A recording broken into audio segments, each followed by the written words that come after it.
Okay, we're starting off on all fours again, but this time we're gonna work on stretching Damien's lats. So all these big muscles that work all the way from your glutes to your shoulders. He's starting off in child's pose, if you've ever done yoga, which means his knees are wide, his feet are together, actually, and he's just letting his belly drop between his legs. With his arms fully extended, he's probably already getting a pretty good stretch here, so you can work on bringing your chest closer to the floor.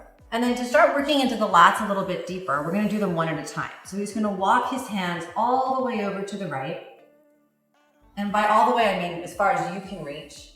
But you wanna keep this left hip, the opposite hip down. When you get there, you should feel a nice extension along your side.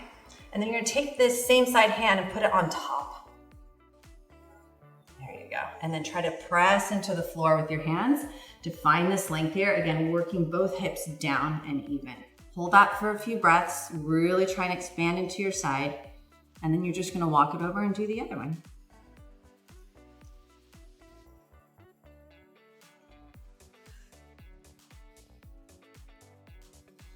Oh, you're a lot more flexible on that side. And then working the hips down again. Good, finding the length along the side. Okay, we're gonna work on stretching your external rotators. So all of these little muscles in your hip that help your knee rotate externally and internally. So he's gonna take his left knee or left ankle and just cross it over. Now, for some of you, that might be here, okay? And then you can take both hands to the floor for a minute and just pull your posture straight up. So getting your shoulders out of your ears, just finding length, okay? This might be enough. If you'd like to regress it, you can soften your elbows and bend this bottom leg so that we're crossed in a figure four position. Good. So from here, again, you want to work on flattening your back, pulling your shoulders down, and you're working this knee away from you. Now, we can regress this again by coming down to the floor. This might be a little bit intense for some of you on your backs. Again, from here, this might be a pretty good stretch. You could take your left hand and put some pressure into the knee, and you'll find this nice extension in your lower back. It feels really good. And then from here, you can grab onto the back of your right thigh, kind of thread the needle there, and just give it a little hug. And if you wanted to work in a little bit of a hamstring stretch, you can even extend this right leg straight up to the sky. You got it? One more thing you can do to make this stretch a little bit better is to flex through this ankle so that this leg is kind of active instead of just passively sitting there in the stretch. And breathing. Lots of breathing.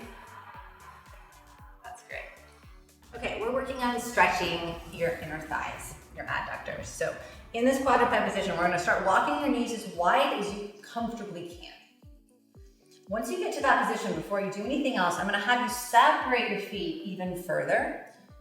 The closer they are together, the smaller the stretch is gonna be. This may be more than enough for many of you. From here, you can walk your elbows down to the ground.